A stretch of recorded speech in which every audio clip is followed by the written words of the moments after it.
Este é um momento profético. Aqui é liberada uma palavra. Você deve recebê-la. Ore, fale e viva o melhor de Deus para a sua vida. Bom, família, eu peço que vocês abram a Bíblia agora comigo, lá em João 17, que tem uma oração que o próprio Cristo fez por mim e por você. Exatamente, ele orou por nós. No versículo 20 diz assim: Não peço somente por estes, mas também por aqueles que vierem a crer em mim, por meio da palavra que eles falarem, a fim de que todos sejam um. E como tu, ó Pai, estás em mim e eu em ti, também eles estejam em nós, para que o mundo creia que tu me enviastes. Eu lhes transmiti a glória que me destes, para que sejam um, como nós o somos, eu neles e tu em mim, a fim de que sejam aperfeiçoados na unidade, para que o mundo conheça que tu me enviastes e os amaste, como também amastes a mim. Essa oração é uma das orações mais lindas assim que eu já vi, em que o próprio Cristo ele ora pelos seus discípulos, mas também ora por todos nós que viemos a crer a partir da pregação dos apóstolos. E nessa oração, o Senhor Jesus ele traz aqui dois mistérios para a sua igreja que o Espírito Santo revela a cada um de nós. E é sobre isso que eu queria falar hoje. Falar sobre a unidade que permite ver a glória do próprio Cristo e a unidade também que nos aperfeiçoa como igreja. Eu vou trabalhar com vocês aqui 2 pontos, mas antes de tudo eu gostaria que você guardasse na sua cabeça que não dá para ter unidade se nós não tivermos consistência na vida espiritual. E durante muitos anos a igreja lutou com muitas mentiras, que a mentira é uma inverdade, aquilo que não é verdade, certo? E uma mentira que a igreja lutou e que graças a Deus nós conseguimos virar uma chave na mente dos crentes, é que você poderia ser cristão, mas sem estar numa igreja. E hoje em dia as pessoas têm ido congregar, as pessoas têm frequentado o corpo.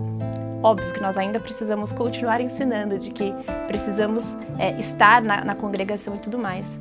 Só que o que a gente precisa hoje como igreja entender, também virar uma outra chave na nossa mente, é que existe uma diferença entre você estar na igreja e você ser igreja. Hoje a igreja brasileira ela sofre de uma rotatividade de membros muito grande. Você fica 2 anos numa igreja e depois você vai para uma outra igreja porque você não gostou muito do que aconteceu ali ou você brigou com alguém.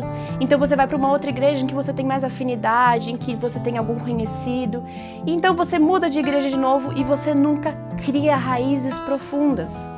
Só que entenda, o Senhor Deus, ele tem uma agenda para a igreja brasileira no geral. E existem coisas que o Senhor deseja fazer em cada igreja tem a sua peculiaridade, cada igreja o Senhor escreve a história e a gente pode ter uma visão de curto prazo, mas a gente pode participar das bênçãos a longo prazo junto com aquele corpo de Cristo.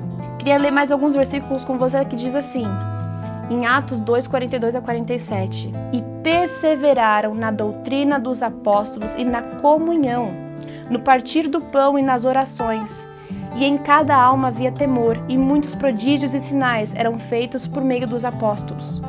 Todos os que criam estavam juntos e tinham tudo em comunhão. E mais para frente vai dizer, perseveraram unânimes no templo, partiam pão de casa em casa, e tomavam as suas refeições com alegria e singeleza de coração, louvando a Deus e contando com a simpatia de todo o povo. O que isso quer dizer? Quer dizer que eles viviam em família, quer dizer que eles não só viviam no momento de culto, mas eles também a vida era compartilhada. E isso é muito importante para nós como igreja, porque a partir do momento que nós vivemos juntos, nós vamos ver a glória de Cristo, porque é para isso que a glória do próprio Cristo nos foi transmitida, para que sejamos um. Uma outra inverdade que nós vemos nos tempos atuais, uma outra mentira que a gente tem que combater, é a mentira do consumismo dentro da igreja.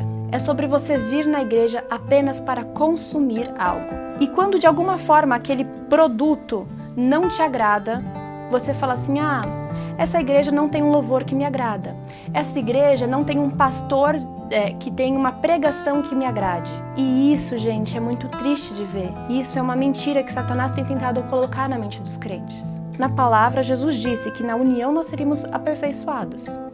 Só que a gente chega aqui com muitas feridas, também a gente chega com muitos gostos, a gente chega com histórias, a gente chega com várias coisas. Cada um é diferente, ninguém é igual a ninguém, ninguém tem uma história igual a de ninguém.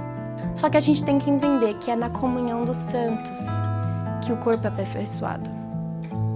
E o que é a comunhão dos santos? É quando todos estão ali, cada um com a sua individualidade, buscando o Senhor.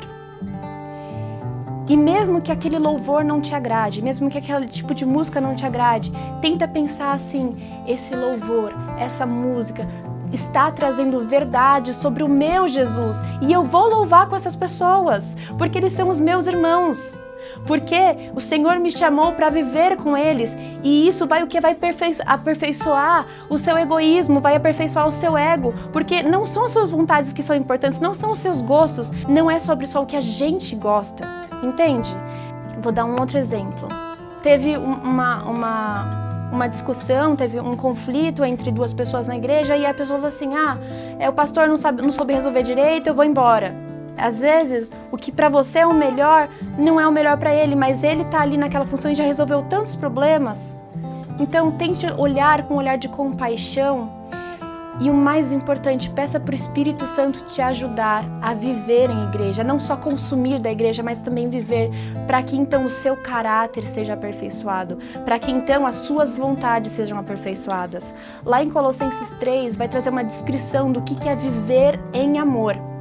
E eu queria ler com vocês aqui, que diz assim: portanto, como eleitos de Deus, santos e amados, revistam-se de profunda compaixão, de bondade, de humildade, de mansidão, de paciência.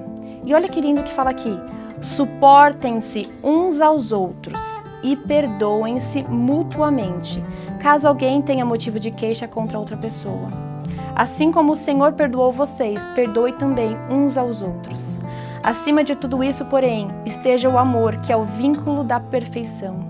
Que a paz de Cristo seja árbitro no coração de vocês, pois foi para essa paz que vocês foram chamados em um só corpo. E sejam agradecidos. Que a palavra de Cristo habite ricamente em vocês. Instruam e aconselhem-se mutuamente em toda a sabedoria, louvando a Deus com salmos, hinos, cânticos espirituais, com gratidão no coração. E tudo o que fizerem, seja em palavra, seja em ação, façam em nome do Senhor, dando por Ele graças a Deus Pai.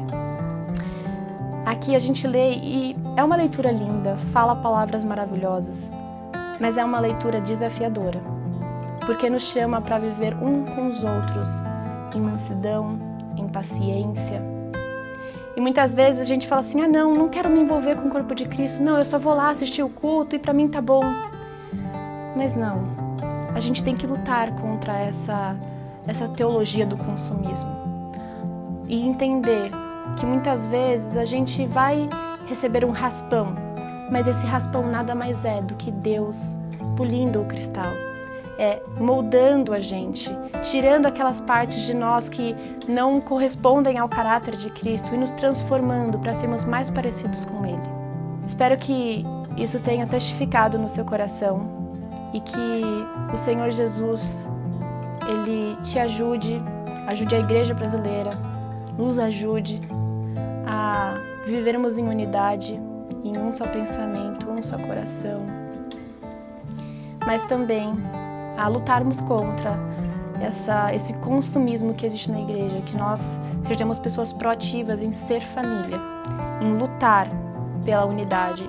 E mesmo que isso cause alguma marca, mas que essa marca seja para nos tornar mais parecidos com Cristo. Vamos orar? Senhor Deus, Pai, nós oramos agora como igreja, Senhor, eu junto com os meus irmãos. E eu quero te pedir, Pai, que Teu Espírito Santo nos torne um, Senhor. Nós pedimos no nome de Jesus que o Senhor grave, Pai, em nossos corações a Sua palavra, Deus. As palavras tanto de paz, de encorajamento, mas como as palavras de exortação que o Senhor trouxe para as igrejas na Bíblia, Pai. Senhor, nós te pedimos no nome de Jesus que o Senhor faça com que o nosso coração seja um, Pai. Que nós sejamos, Senhor, uma só alma, Deus, que a gente persevere numa só doutrina, Senhor. Que o Senhor nos ajude, Deus, a perdoar, Senhor, feridas. Deus, que a gente considere o outro acima de nós, sabe, Pai? Para que a gente consiga liberar perdão. Senhor, nós te pedimos no nome de Jesus, quebre o nosso senso próprio de justiça, Pai. Mas que no nosso coração, Senhor, a unidade da igreja, Senhor, esteja sempre em prioridade. Senhor, nos mostre, Pai, a riqueza que é viver com o corpo de Cristo. Porque nós sabemos, Deus, que Cristo é o cabeça desse corpo, Pai. E que não existe a possibilidade de um membro ter vida fora do corpo, Deus. E não é porque um membro foi machucado que a gente corta ele fora, não. Nós trazemos cura, o corpo cura, Deus. Cristo envia cura para nós.